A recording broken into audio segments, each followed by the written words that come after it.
Hello দর্শক ভাইয়েরা, আবারও নতুন একটা আপডেট নিয়ে আপনাদের মাঝে উপস্থিত। তো দর্শক ভাইয়েরা, আমি যাই ঐতিহ্যবাহী নারায়ণগঞ্জ সোনারগাঁ জাদুঘর পানামনগর আমি আপনাদেরকে নিয়ে যাব। আপনারা দর্শক আমার সাথেই থাকুন। কীভাবে যাবেন, কেমনে যাবেন, সমস্ত বিস্তারিত এই ভিডিওতে জানতে পারবেন। দর্শক আপনারা আমাদের সাথেই থাকুন। দর্শক ভাইয়েরা, আমি যাত্রাবাড়ি বাস স্ট্যান্ড থেকে লোকাল বাসে চলে উঠলাম। আমার ভাড়া হয়েছে 50 টাকা। আর ডাইরেক্ট গাড়িতে যারা যাবেন ভাড়া নেবে 70, 80, 65 টাকা। আমি আজকে আপনাদেরকে সমস্ত জানাবো যে আপনারা কীভাবে ঐতিহ্যবাহী সোনারগাঁ নারায়ণগঞ্জ পানামানগর যাবেন। যারা যাত্রাবাড়ি থেকে যাবেন তারা লোকাল বাসে গেলে 50 টাকা ভাড়া পড়বে। যারা ডাইরেক্ট বাসে যাবেন 65 থেকে 70, 80 টাকা ভাড়া পড়বে। তা আমি এখান থেকে যাত্রাবাড়ি থেকে বাসে উঠে পড়লাম, ভাড়া 50 টাকা। আমি নামো মুরগাপাড়া।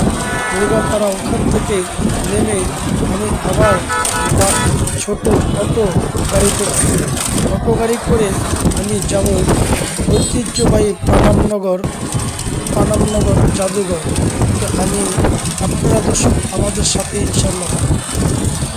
দর্শক ভাইয়েরা, যারা গুলিস্তান গোলাপশা থেকে আসবেন ওখান থেকে ভাড়া পড়ব 65, 70, 80 টাকা। আপনি ওখান থেকে গাড়িতে উঠে মুরগাপাড়া নামবেন। ওখান থেকে নেমে আপনি অটো নেবেন। অটো ভাড়া পড়বে 20 থেকে 30 টাকা। ঐতিহ্যবাহী নারায়ণগঞ্জ সোনারগাঁ জাদুঘরের সামনে আপনাকে নিয়ে দেবে। ওখানে গিয়ে আপনি টিকিট নেবেন 20 টাকা। 20 টাকার টিকিট নিয়ে ভিতরে প্রবেশ করবেন। রাস্তার দোনো পাশে আছে গাছগাছালি, উঁচু নিচু একতলা দোতলা বিল্ডিং, খুব সুন্দর মনোরম পরিবেশ। যারা ভ্রমণ প্রিয় তারা আমাদের চ্যানেলের সাথে সৌন্দর্য উপভোগ করবেন। যদি ভিডিওটা ভালো লাগে লাইক, কমেন্ট, শেয়ার করে চ্যানেলটা সাবস্ক্রাইব করে পাশে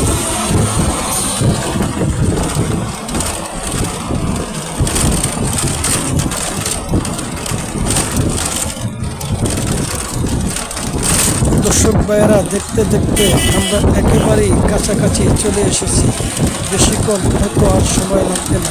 আমরা মুরগাপাড়া নেমে ওখান থেকে 20 টাকা অটো ভাড়া করে আশা করি নারায়ণগঞ্জ সোনারগাঁ ঐতিহ্যবাহী জাদুঘরের সামনে নামব। দর্শক আপনারা আমাদের সাথে থাকবেন, সৌন্দর্য উপভোগ করবেন। দেখতে দেখতে আমরা মুরগাপাড়া বাস স্ট্যান্ড চলে আসলাম। এখান থেকে আমরা অটো ভাড়া করলাম 20 টাকা। এখন আমরা ঐতিহ্যবাহী নারায়ণগঞ্জ সোনারগাঁর উদ্দেশ্যে রওনা হলাম। ঐতিহ্যবাহী নারায়ণগঞ্জ সোনারগাঁ। দর্শক ভাইয়েরা, আমরা এখন সোনারগাঁ উদ্দেশ্যে রওনা হচ্ছি। কিছুক্ষণের ভিতরে হয়তো আমাকে গাড়িটা ওই জায়গায় পৌঁছে যাবে। দর্শক ভাইয়েরা, আপনারা আমাদের সাথেই থাকবেন আর লাইক, কমেন্ট, শেয়ার করে চ্যানেলটা সাবস্ক্রাইব করে দেবেন।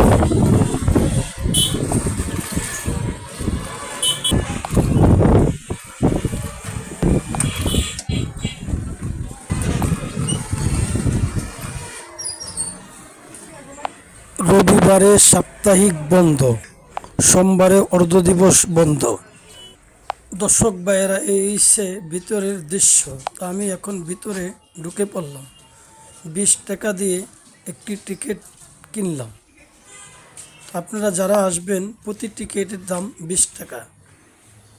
এখান থেকে টিকিট কেটে আমি ভিতরে কিছুক্ষণের মধ্যেই ঢুকে পড়ুন। তো দর্শক আপনারা আমাদের পাশেই থাকুন। আমরা দেখতেছি দোনো পাশে আছে সারিবদ্ধ উঁচু উঁচু বিল্ডিং। এখানে আছে প্রশাসন, সিকিউরিটি গার্ড। ভিতরে ক্যামেরা করতে দেয় না। আপনারা টিকিট কেটে ভিতরে প্রবেশ করবেন। এই সে ভিতরের উঁচু উঁচু বিল্ডিং, একতলা দোতলা বিল্ডিং সারিবদ্ধ।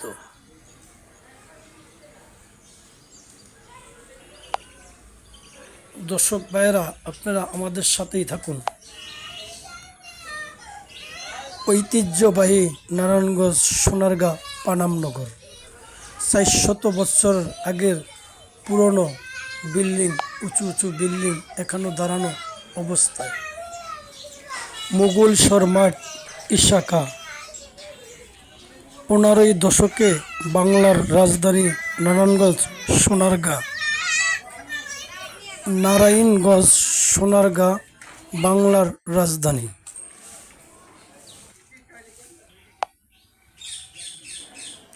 যিনি 3টি নগর, বড়নগর, খাসনগর, পানামনগর। দর্শক ভাইয়েরা, এই সে রাজাদের চলার আড্ডাখানা।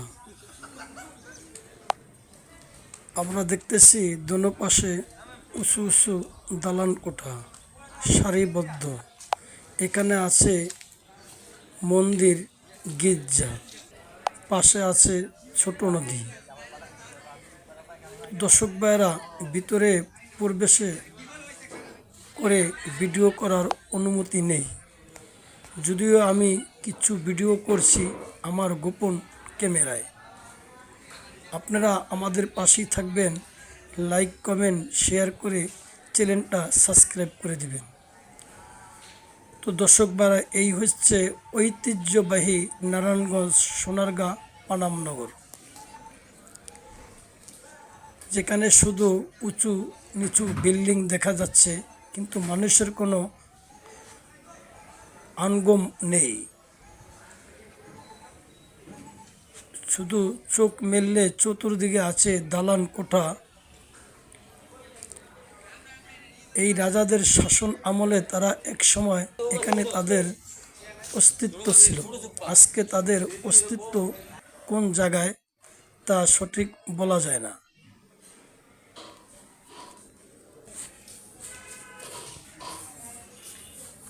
তো দর্শক ভাইয়েরা, আপনারা দেখতে থাকুন নারায়ণগঞ্জ সোনারগাঁ পানামনগর অপূর্ব যে দৃশ্য। এখানে আছে সারিবদ্ধ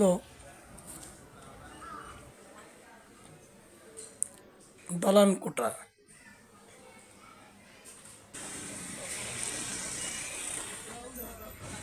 চারশত বছরের পুরনো সেই দালানগুলো এখনো দাঁড়িয়ে আছে। 2 তলা 3 তলা উঁচু বিল্ডিং এখনো দেখা যাচ্ছে। শুধু এগুলা হচ্ছে এখন ভূত পিশাচের আতঙ্ক। এখানে কোনো রকমেরই উপরে ও ভিতরে ঢুকতে দেওয়া যায় না। তো দর্শক, আপনারা যারা নারায়ণগঞ্জ সোনারগাঁ পানামনগর আসবেন, আপনারা প্রথম থেকে এসেই 20 টাকা দিয়ে টিকিট নিয়ে ভিতরে প্রবেশ করবেন।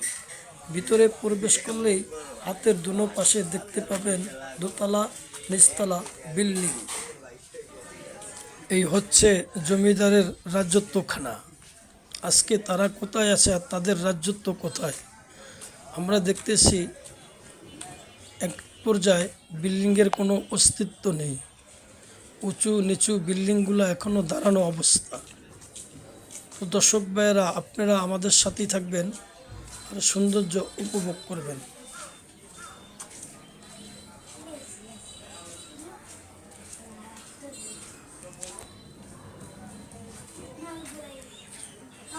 এখানে আছে একটি গির্জা, একটি মন্দির, পাশে আছে একটি নদী।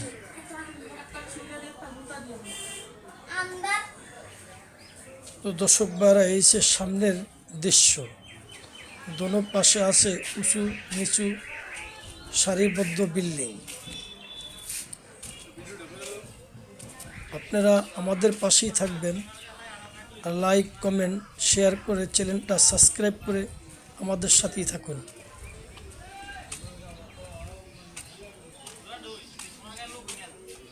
তো দর্শক ভাইয়েরা, আমি আর ভিডিওটা বেশি বড় করব না। যদি আমার ভিডিওটা আপনাদের ভালো লাগে, লাইক কমেন্ট শেয়ার করে চ্যানেলটা সাবস্ক্রাইব করে আমার পাশেই থাকবেন। আবার পরবর্তী কোনো ভিডিওতে দেখা হবে।